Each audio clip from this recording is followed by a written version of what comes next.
In this video, I show you how to go from this to this. Let's get started.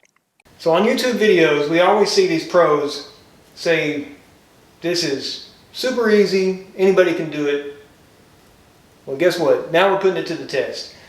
This is my third epoxy project using color and cabinets. Only my third. I've done one kitchen island, one about the same size as this. I've done one entire kitchen, but that one I built off-site, colored off-site, and installed. This one is my only one that I've ever done on-site, having to do it where it's at over old laminate. So if they're saying it can be done by anybody, amateur, DIY, we're testing it right now because I am not a pro. Remember, the name of this channel is The Road from Novice to Pro in DIY and Woodworking.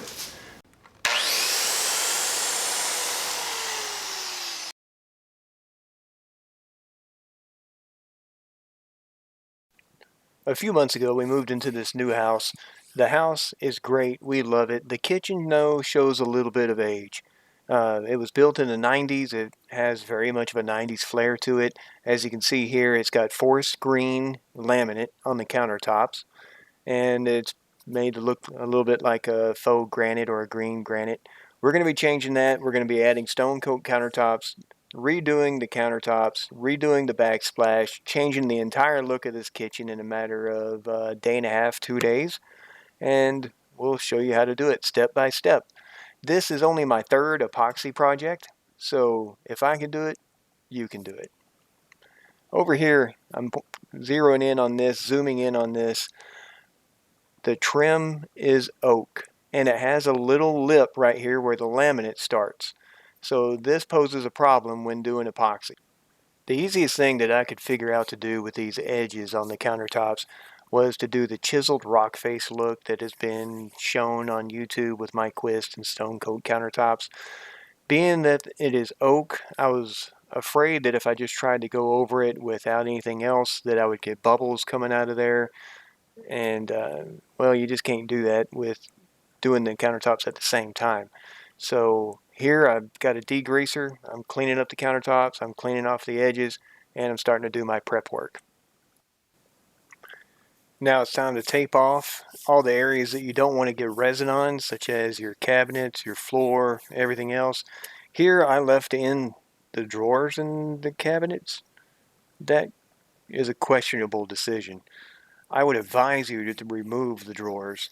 I did not have it bite me in the rear end too bad. I made it work, but it did make more work for me. So if you want to go ahead and do it right, do it easy. Remove the drawers, then tape off the areas. You're going to want to put plastic and paper everywhere, and I'll show you that too. Now I've got some all-purpose Bondo. You see it right here. You get this at the box store. Don't go to the auto parts store looking for it.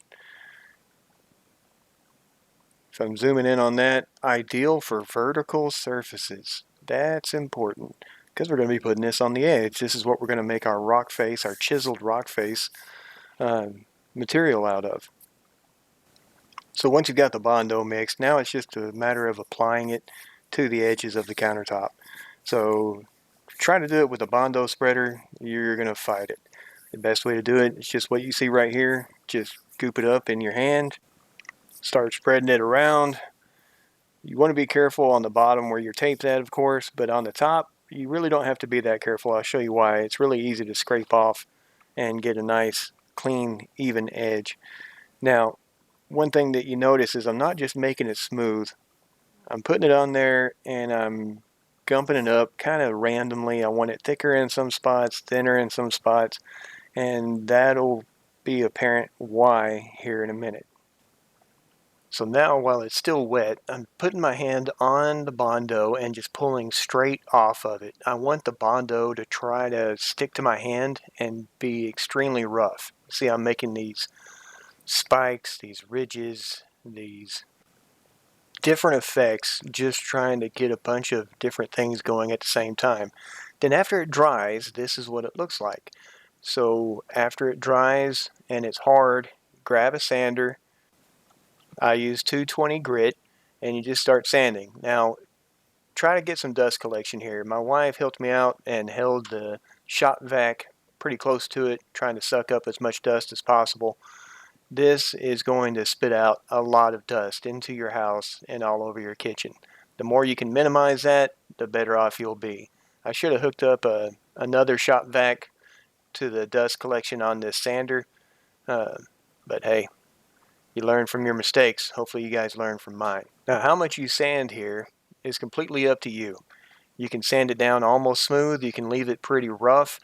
As a general rule of thumb, you definitely want to sand it down until there's no sharp or jagged edges anymore. Just run your hand across it. If you find anything that's sharp and has a point to it, definitely knock that down. After you're done sanding and you have the edge the way you want it as far as a profile, then it's time to clean up all the dust, all the debris from sanding, and lay down your paint and primer. I decided to go with a darker paint and primer. I have a completely separate video where I laid out 3 different shades and did a test piece to see how it would look with the same different recipe for colors. And we decided to go with the darker one because we're going with a pure white backsplash. So you can check out that video and let me think or let me know what you think and how you would have gone about it and what your vote would be. This kitchen has 2 tiers over here. It has 2 tiers over here because of the windowsill. We've measured it out. It's 54 square feet, and we're going for a white marble. So let's have some fun. So because we're doing a white marble, we're going to be using Art Coat from Stone Coat Countertops. I've got 1 gallon here because this is half gallon each. 2 gallons here because this is 1 gallon each. And this is very similar to the regular Stone Coat countertops in that you've got a long working time. You got 45 minutes from the time you mix it to the time that it's pretty well gelled up. We're going to be needing just a little over 2 gallons. So that's why I have this much. First I'm going to mix some up, and then I'm going to pour some down on the countertops. That's going to give us just a little bit of fluid for things to move on so it's not moving dry. We're going to do a dirty pour, or as Mike Quist likes to say, an exotic pour. And we're going to do different shades of white, different types of glitter involved, and we're going to use the marbling spray at the end. So it's going to be like a white on white tuxedo, if you get what I'm going for there. Why do I have black dye out here? Because I might want a little bit of gray, that's why. So we got plenty of white metallic. We got a couple of silver metallic spray paints, and we're gonna get started. So here we go. Starting off by pouring some Part B in here. I like to pour the Part B in first because it's thinner. It flows a lot easier. So when I pour the thicker stuff in there, the thicker displaces inside of here, and it's easier to measure. So I'm going for 32 ounces. Now you can see how much thicker this is. So if I'd poured that in first, it would mound up on inside of itself and on top of itself, and it would be harder to measure. But since I have the other liquid in there, it just goes inside of it, and you can still measure off the side. Alright, now because I do have plenty of bubbles in this, remember this is only going to be like a pre-layer, and this part is completely optional. You don't have to do this. You can do the dirty pour or exotic pour straight onto the countertops with the countertops dry.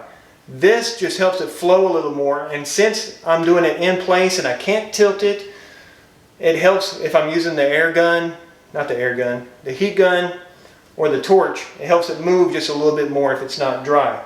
Again, totally optional.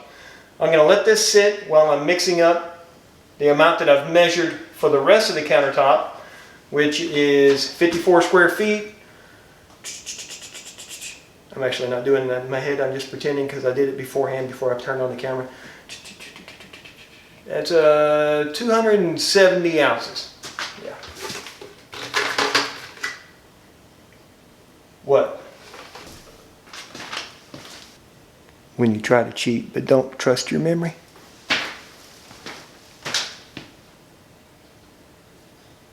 270. I was right. I don't know why I doubted myself. Going to be using the full 2 gallons, so I really don't need to do the measuring.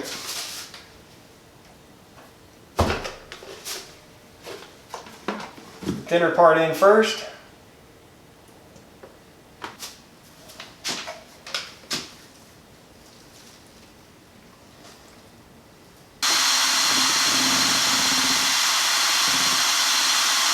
Alright, so now that I've mixed this up for a couple minutes, my entire recipe calls for diamond dust. Mike kind of called this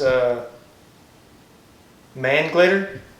I'm not quite comfortable with that, so diamond dust it is.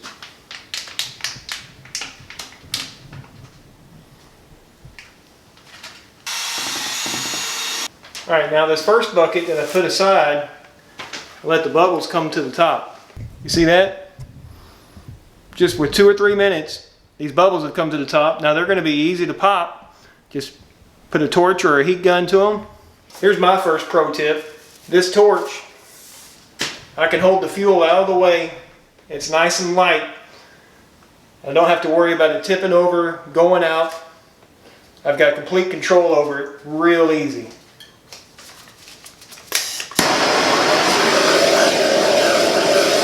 Just like that, most of those bubbles are gone.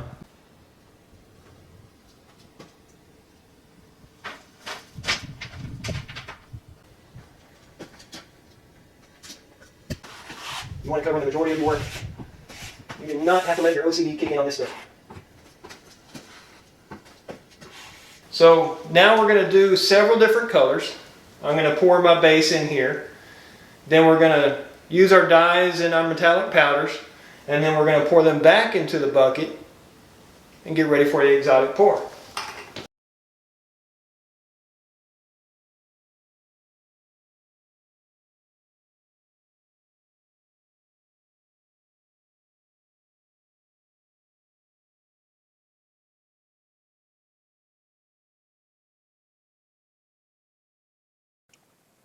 So here I'm adding my color additives. I've got white metallic, I've got pearl metallic, I've got silver metallic, and I've got white dye, and I've got black dye, and I'm just throwing all these in these different buckets kind of randomly, no real rhyme or reason to it.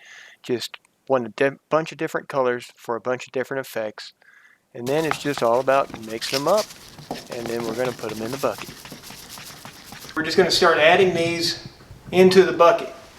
You can pour them down the side, you can pour them down the middle. It really doesn't matter.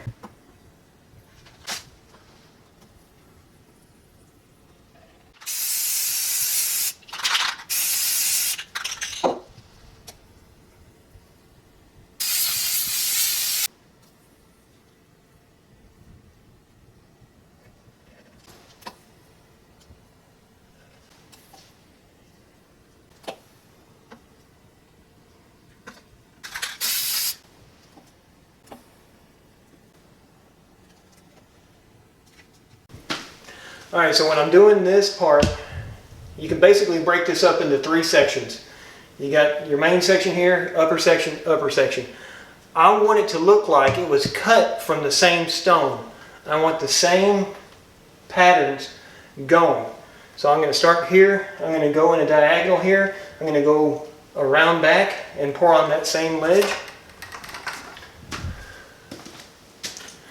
I'm going to try to pour with the bucket facing the camera so y'all can see the effects when it comes out. And you just want a nice sweeping motion. The more you let it come out, the fatter your pattern will be. Start pushing back on it, it's going to be a thinner pattern. There's going to be clumps of paint. There's going to be drips and drops, and it's all right. It's all going to work out.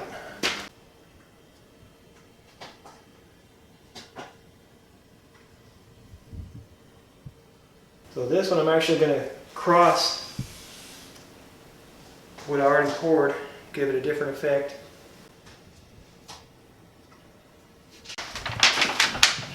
So now I'm going to make a broad band all the way around. You won't be able to see because my back turned to this one.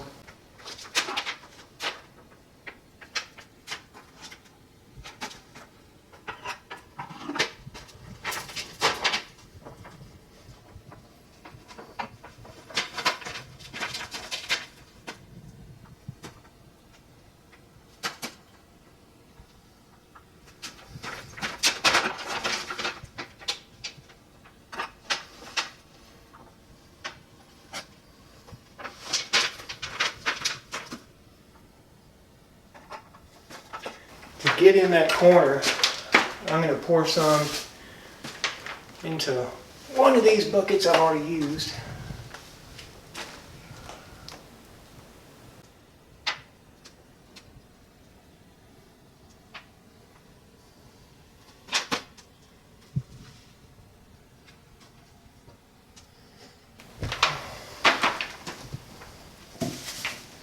Now while this starts to level out, I'm going to go back over here and start filling in some of these voids.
So it's been between 30 and 40 minutes since we mixed up. Now it's starting to gel up a little bit, it's starting to cure. So now I'm going to want to take the tape dam off and start letting it flow over the edges and let it drip.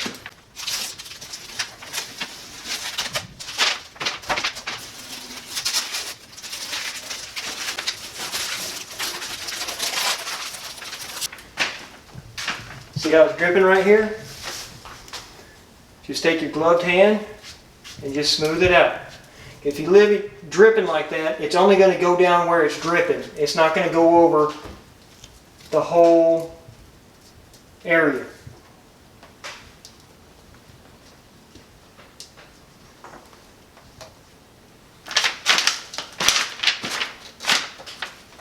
Same thing here. See it? All you got to do is just rub your hand over it, prime it. It's basically what you're doing.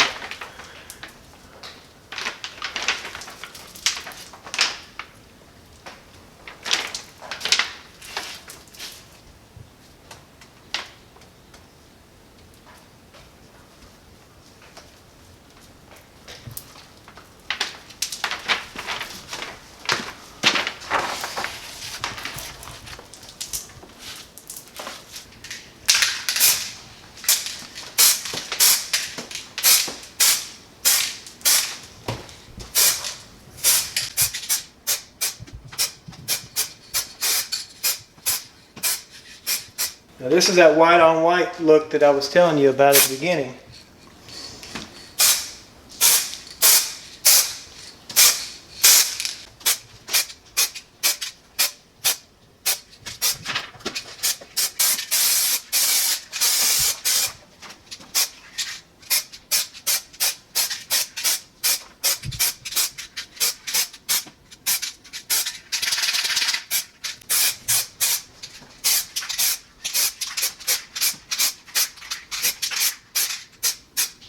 Or in the past year or so, Stone Coat Countertops has come out with the ultimate top coat.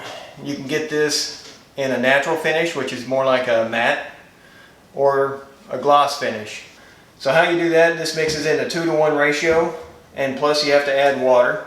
You roll it on instead of pour it on. Just like the first coat, prep work is 90% of the job. So we've already gone around and taped off areas where we don't want this ultimate top coat to touch. We've already sanded, scuffed up, 220 grit, everything on the top, all these. So now there's little micro scratches in here. That gives the top coat something to bond to, something to grab onto, and actually have a good mechanical bond as well as a chemical bond. When you can do that with a sander. You can do that with a little pad. You can do it with your hand. When you get to the edges here, word of caution, I would not do that with a machine, with a sander. I would do it with either a pad or with just the sandpaper on your hand and just lightly buff that. It's really easy to burn through the edges. You want to keep wiping until you've got it clean. You can use alcohol to help speed this along.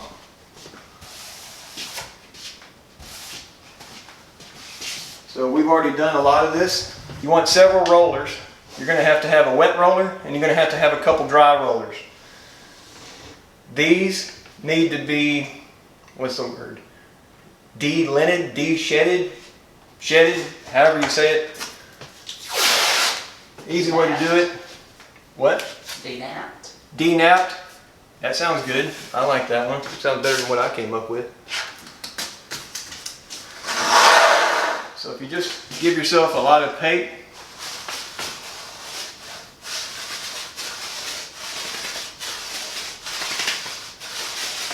so we have these ready. It's going to go in a paint tray. We have it ready. Now I mentioned in the earlier part of the video, I've already figured up 54 square feet of countertops. This calls for 1/2 ounce per square feet. So at 54, half of that is 27 if I'm doing my math right. And then this mixes up in a 2-to-1 ratio. So luckily for us, 3 goes into 27 9 times. So that means we need 18 ounces of part A, 9 ounces of part B, and then we need to add a little bit of water. It cautions not to go above 2% by volume. So we've got 10 ounces of water already measured in here. So we said we wanted 18 ounces of part A.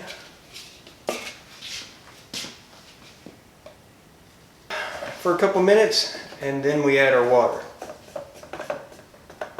It'd be a lot more fun with the Banana Boat song that my wife won't let me play.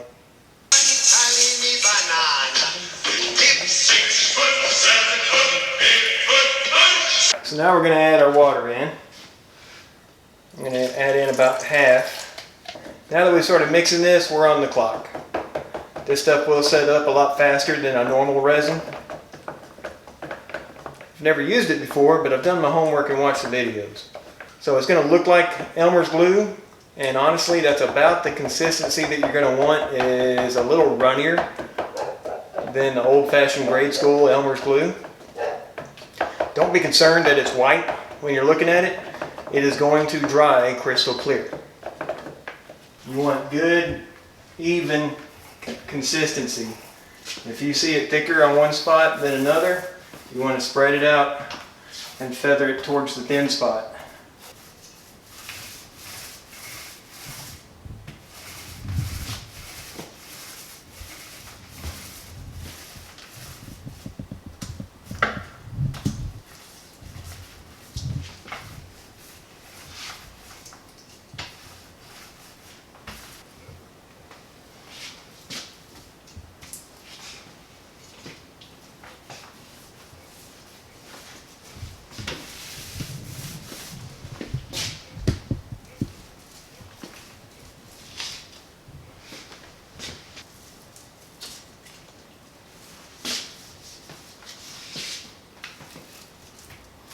As you're putting it on here, you can see it kind of frosty. You can see your lap lines. You want to minimize your lap lines by back rolling a little bit. And then, to finish it off, we'll be dry rolling. Dry rolling it I'm not pushing down on it. I'm just letting it glide across the top. If you don't have a whole lot of light, grab yourself a little light wand or something to help yourself see the lap lines.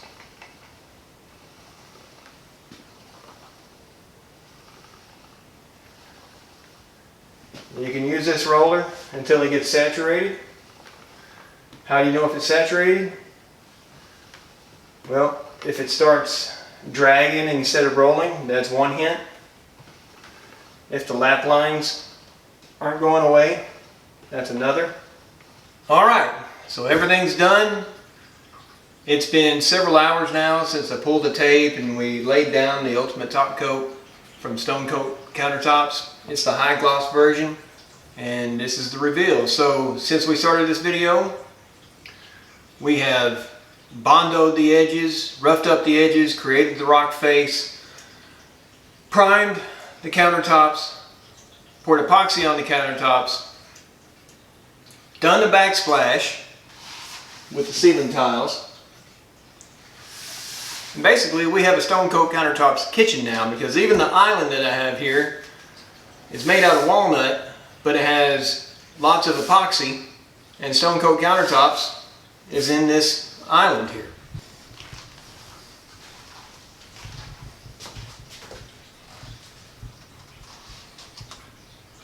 You can see it's still pretty glossy. You can still see reflections.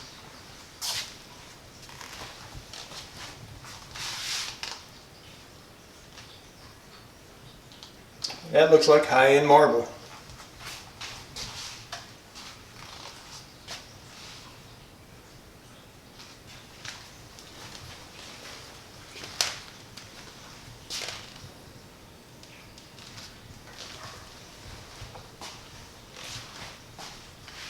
Now that I've done the reveal, I want to tell you the challenges that I had doing this so that you might know what to expect yourself. Having the oak trim around here limited my options. Either I had to take it completely off and wreck it, demo it, and then possibly be able to attach MDF and do a regular edge to it, or I had to do what I did with the Bondo, make the rock face, or it was demo the entire kitchen and make new with MDF. Pouring the countertops in place, if it's not perfectly level, issues. As a little tip, typically the countertops that are the least level are the small ones, like that upper tier over here. So this one poured pretty good. This one, not so much. This one poured the worst out of all the countertops in the entire kitchen. This one leans this way. So most of my color just ran straight off. This is the darkest piece because you see more of the undertone, the base color than any of the others. So the main effect for color here was the marbling spray, because the dirty pour basically, exotic pour basically just ran off the side and just left a very thin layer.